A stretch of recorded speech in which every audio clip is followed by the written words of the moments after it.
পুনৰ ৰাজ্যত ভয়ংকৰ ট্ৰেডিং কেলেংকাৰী এইবাৰ পোহৰলৈ আহিছে 50 কোটিৰ কেলেংকাৰীৰ ঘটনা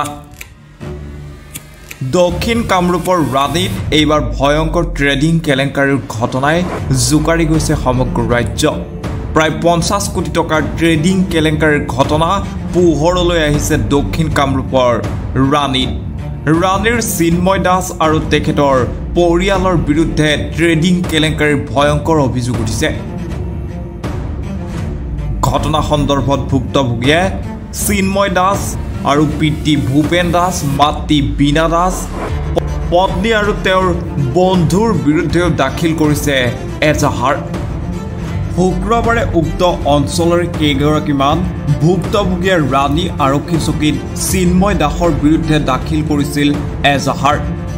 আৰু সেই এজাহাৰ আৰু প্ৰাপ্ত তথ্যৰ ভিত্তিত ৰাণী আৰক্ষী চকীৰ সহযোগত পলাশবাৰী আৰক্ষী থানাই চিন্ময় দাসক আটক কৰি আজি জেইল হাজোতলৈ প্ৰেৰণ কৰিছে ইতিমধ্যে আৰক্ষীয়ে আৰম্ভ কৰিছে সবিশেষ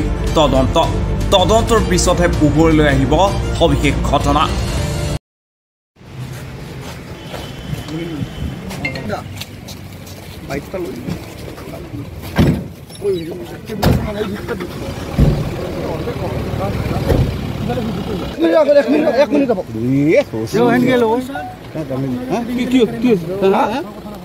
কি হৈছে কি কিমান টকা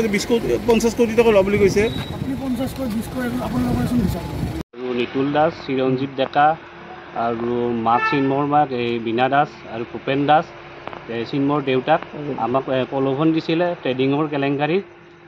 এই প্ৰলোভন দিছিলে মানে আমাৰ ল'ৰাই ট্ৰেডিং কৰে পইচা থৈ দিয়া ভাল ইনকাম কৰে আমি ট্ৰেডিংটো কি বস্তু আমি জানা নাছিলোঁ ফাৰ্ষ্ট অফ অল আমি জানা নাছিলোঁ ট্ৰেডিংটো কি বস্তু আমাৰ ল'ৰাই বিজনেছ কৰে বুলি কয় পইচা থৈ দিয়া বুলি কয় আৰু তাৰপিছতে আমি সেনেকৈ জিন্তু নামৰ লগৰ ল'ৰাৰ দোকানত বহোঁ মাক দেউতাকে সদায় কৈ থাকে আমাক এপ্ৰ'চ কৰি থাকে তেনেকৈ আমি পইচা থলোঁ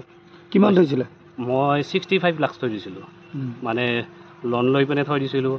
মাটি বিক্ৰী কৰি পিনে থৈ দিছিলোঁ এনেকুৱা ৰাণীৰ 100টামান আছে ল'ৰা টোটেল কিমানমান টকা তেওঁ আত্মসাৎ কৰিলে 50 কৰোৰমান হ'ব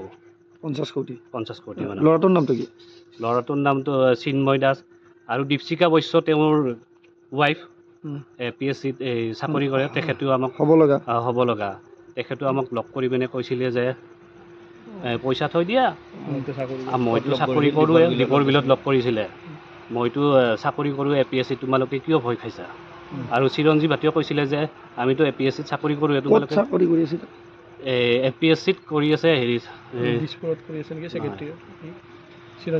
চিৰঞ্জীৱ ডেকা দিছপুৰ একাউণ্টেণ্ট কৰে নেকি আৰু দীপশিকা বৈশ্য মৰিগাঁৱত কৰে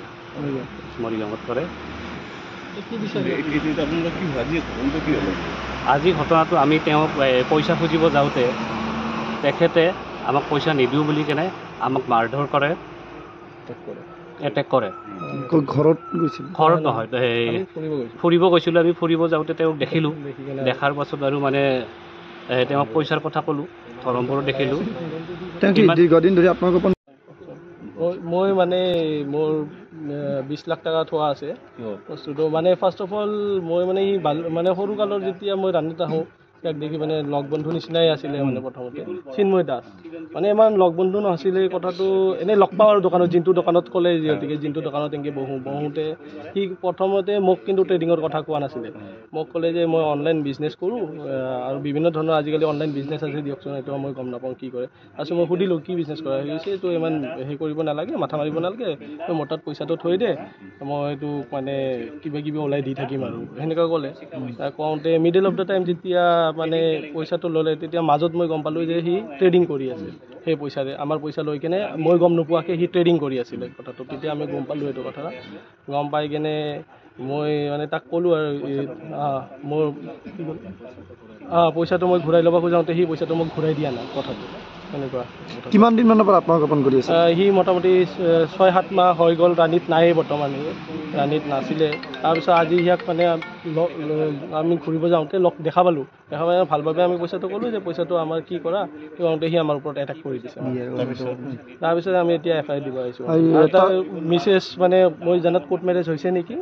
তাৰ APSCত চাকৰি কৰে দীপশিকা বৈশ্য নাম তাই মানে দীপৰ বিলত লগ পাইছিলে আমাক মানে সি লৈ আহিছিলে চিন্ময় দাসৰ লগত একেলগে আহিছিলে তেতিয়া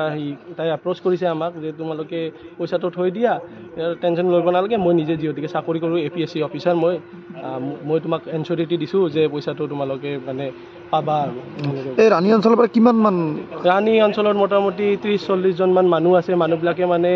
এতিয়া ভয় কৰিছে যে এইগিলা পুলিচৰ কিবা কিবি হ'ব হয়তো কিবা কিবি এইগিলা চলিবৰ কাৰণে সিহঁতে মানে